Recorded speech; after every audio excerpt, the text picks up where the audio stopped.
Detroit's focus moves north for the annual policy conference on Mackinac Island. History is made on car insurance in an all-too-rare display of bipartisanship.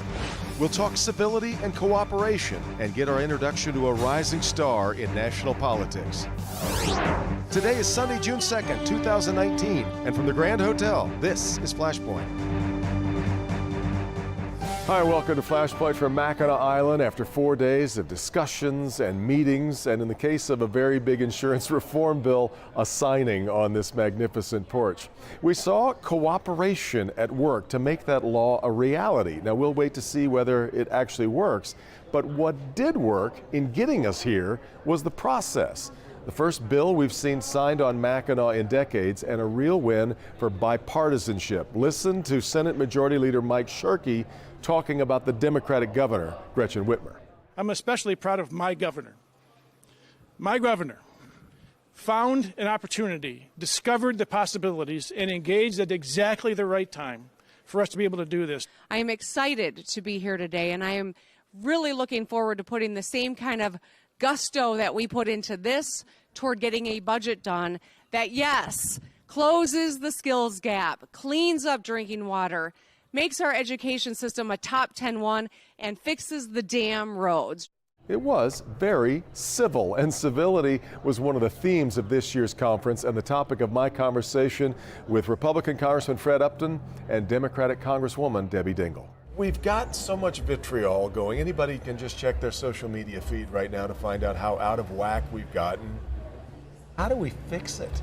You know, it is worse than ever before. I mean, earlier this week we're up at Mackinac, and we have a delegation press conference on the Asian carp and what we're doing to fight it and stop it from getting in the Great Lakes.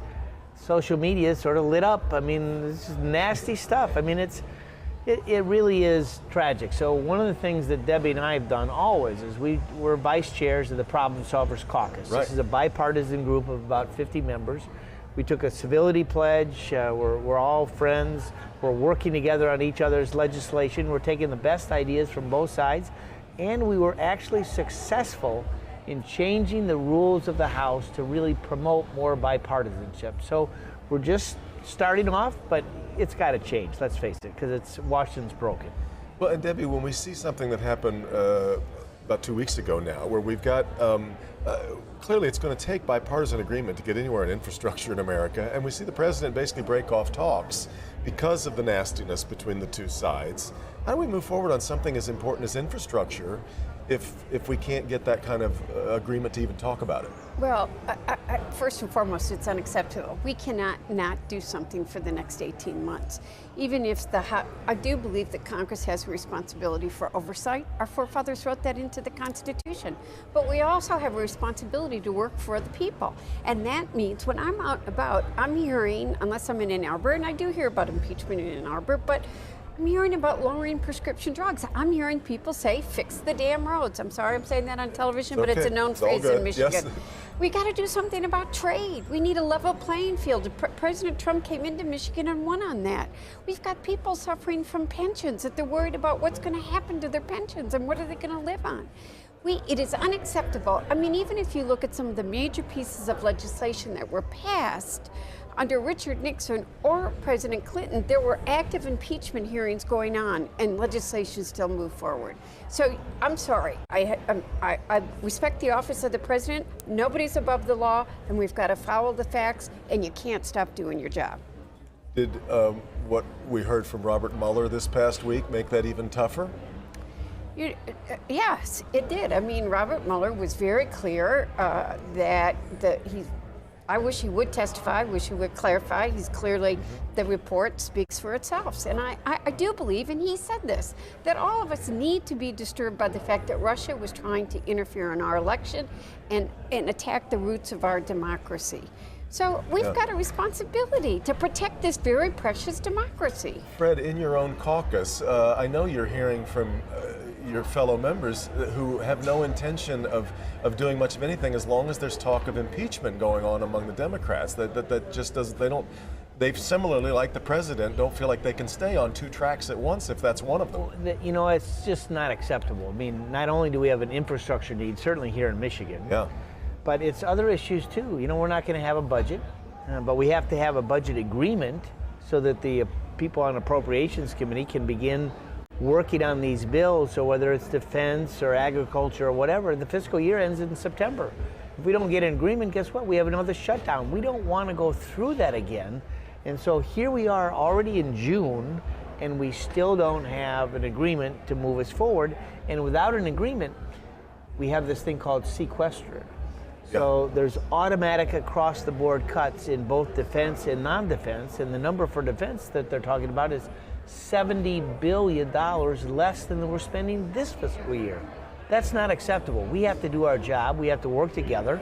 We have divided government, so let's get at it. And not only with the administration, but the Congress, the House and the Senate, Republicans and Democrats. Something we talked about on last week's program, when we start talking about abortion, I develop a little bit of pessimism about our ability to stay civil.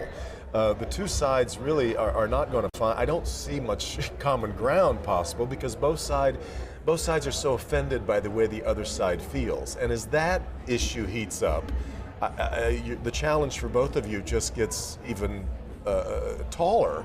But on something like that, how do we stay civil talking about abortion in America right now? I think it's one of the most difficult issues that we all have to deal with. But I don't believe that it is the appropriate role of government. I think the decision on that is between a woman, her doctor, her minister, her priest, and but you're not going to convince those on the other side that that's the way forward. And so that's what I mean. Where's the common ground? How do we stay civil? Well, I think that there are a lot of women who are very concerned that we not go back on Roe versus Wade, and that I think people have to be very careful before we go down that road. And I think there are more people that feel that way than many may recognize. But Fred, you got a lot of people who in your caucus who have dreamed about the day when Roe versus Wade gets overturned. Yeah, and it's, you know, for the most part, really since the 70s, the Congress, the House, and the Senate pretty much moved along the lines of the Hyde Amendment, which was a federal funding issue. You know, no funds shall be spent by the federal government except in the case of life of the mother, rape, or incest.